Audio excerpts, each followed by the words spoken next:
Di sini saya akan sedikit menjelaskan pengertian dari dinamika, media, dan dakwah.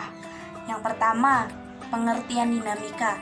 Menurut Kamus Besar Bahasa Indonesia, dinamika adalah bagian ilmu fisika yang berhubungan dengan benda bergerak dan tenaga yang menggerakkan. Sederhananya, dinamika ini adalah sebuah pergerakan yang artinya otomatis mengalami perubahan, baik dalam hal penurunan maupun kenaikan.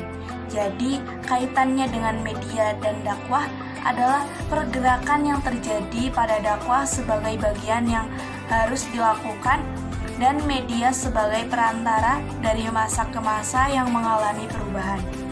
Yang kedua, pengertian dakwah. Kata dakwah berasal dari kata da'ah, yang merupakan bentuk masdar dari kata kerja da'ayad'u, yang artinya panggilan, seruan, ajakan.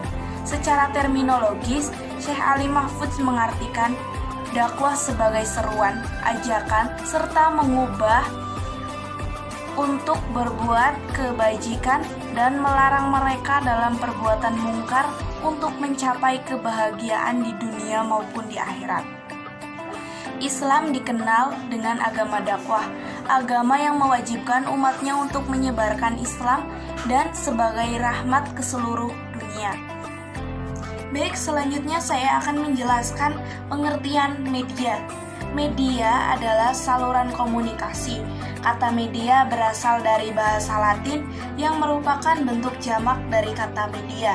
Secara harfiah, media berarti perantara, yaitu perantara antara sumber pesan dan penerima pesan.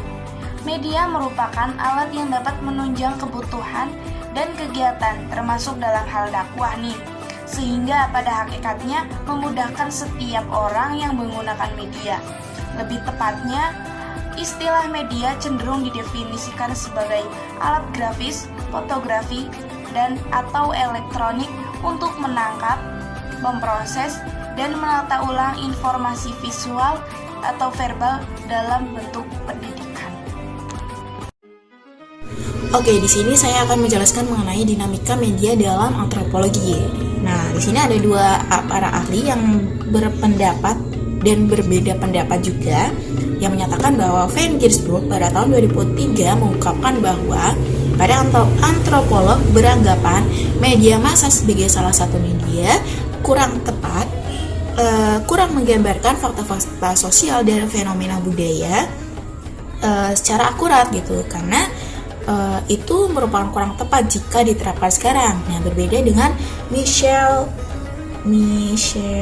namanya, coba saya klik lagi, Michel Silverstein, yang menyatakan bahwa dalam perkembangannya media berhasil mengembangkan keilmuannya melalui media, terutama media massa. Nah, di sini ada bukti-bukti nyata nih mengenai apa yang disampaikan oleh Michel Silverstein yang secara langsung itu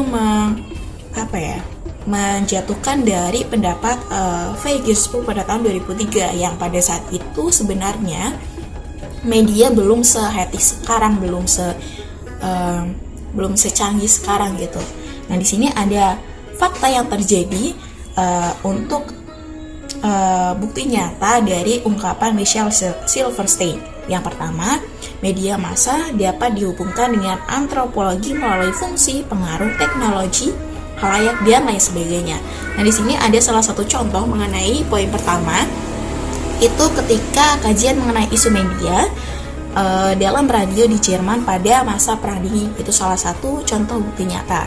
Nah, selanjutnya di poin kedua, kita akan mengetahui melalui informasi dari media massa kebudayaan dunia mengalami perkembangan. Misalnya seperti ini contohnya.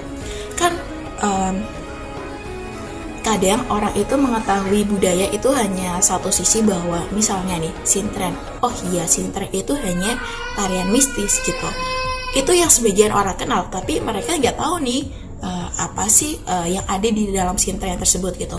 Nah, kemarin melalui film dokumenter sintren yang berjudul Wanita Magis, di situ film dokumenter pada intinya kan nggak mungkin ditambah dan nggak mungkin dikurangi secara realnya gitu. Jadi sudah terbukti nyatanya secara akurat gitu fakta-fakta yang terjadi di dalam sintren itu.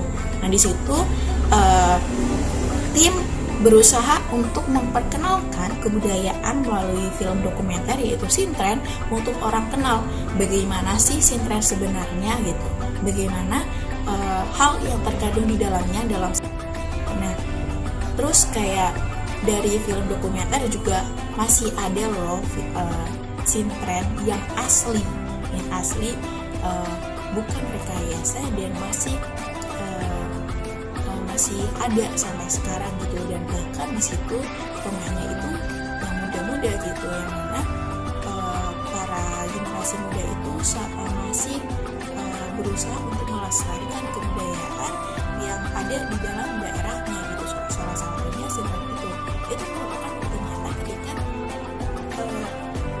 media massa sebagai perantara bagi orang-orang memperkenalkan budaya bukan hanya secara lingkup tapi secara mendunia gitu. Ada beberapa contoh.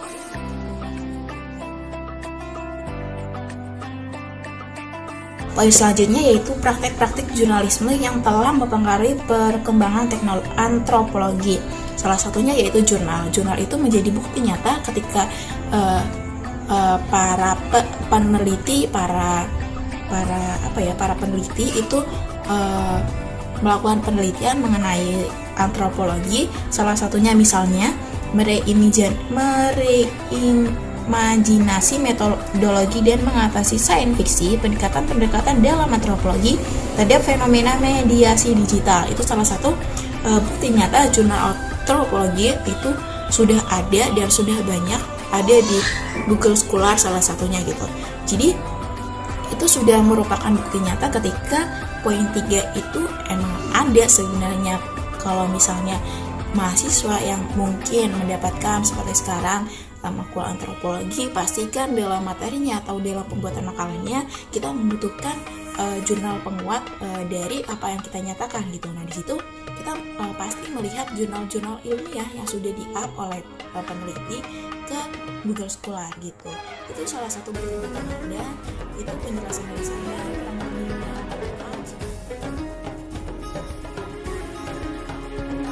Baik, di sini saya akan menjelaskan sedikit dinamika dakwah dalam antropologi. Dakwah dinamis terdiri dari dua kata, yaitu dakwah dan dinamis. Menurut Asep Muhyiddin, dakwah merupakan kegiatan mengajak atau menyeru umat manusia agar berada di jalan Allah yang sesuai dengan fitrah dan keharfiahan secara integral, baik mengetahui kegiatan lisan dan tulisan atau kegiatan nalar dan kegiatan tidak nalar, sebagai upaya pengejawantahan nilai-nilai kebaikan dan kebenaran spiritual yang universal sesuai dengan dasar Islam. Dakwah juga dapat dimaknai sebagai proses transformasi antara ajaran dan nilai-nilai Islam dari seseorang atau sekelompok dai kepada mad'u, dengan tujuan orang yang menerima transformasi ajaran dan nilai-nilai Islam itu terjadi pencerahan iman dan juga perbaikan sikap serta perilaku yang islami. Baik, poin selanjutnya adalah studi kelompok radikal dan deradikalisasi agama yang akan dijelaskan oleh saya sendiri. Jadi, radikal itu apa sih? Radikal bisa diartikan sebagai makna positif maupun negatif, tergantung bagaimana cara kita melihat tentang ruang dan waktunya sebagai latar menggunakan istilah tersebut. Namun, istilah ini sampai sekarang masih digunakan sebagai istilah yang memicu sebuah racun atau bias politik. Nah, istilah ini biasanya digunakan oleh kelompok tertentu untuk mengekspresikan bagaimana cara dia menggunakan kekerasan, memaksakan kehendak, juga tak jarang pula ia sering menggunakan praktik terorisme. Namun, radikalisme itu apa sih? Nah, sedangkan radikalisme itu adalah sebuah paham atau aliran yang menginginkan pembaruan sosial maupun politik dengan cara kekerasan. Poin yang kedua adalah tentang deradikalisasi. Apa sih deradikalisasi itu? Deradikalisasi adalah sebuah upaya untuk melunakkan paham keagamaan agar memperoleh harmonisasi dalam kehidupan. Nah, deradikalisasi ini biasa digunakan oleh agama Islam karena agama Islam adalah agama yang rahmatan lil alamin. Baik, untuk poin yang ketiga adalah poin studi kasus, yaitu marak konten radikal di media sosial. Nah, sekarang ini banyak banget nih konten tentang radikalisme dan terorisme yang beredar di media sosial Indonesia. Nah, konten-konten ini seharusnya itu nggak ada di YouTube, Instagram, dan sosial media yang lainnya.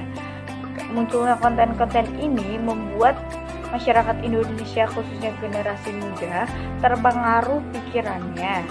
Apalagi untuk pelajar yang belum tahu apa-apa nih tentang apa sih radikal itu. Untuk pelajar di Indonesia ini diharapkan tidak ikut menyebar konten-konten tersebut dan diharapkan tidak terpengaruh. Nah, oleh karena itu kita sebagai warga Indonesia, khususnya anak remaja, ikut mendorong dengan kreativitas dan inovatif membuat konten-konten tentang semangat toleransi, mencintai NKRI, semangat gotong royong, dan semangat persaudaraan.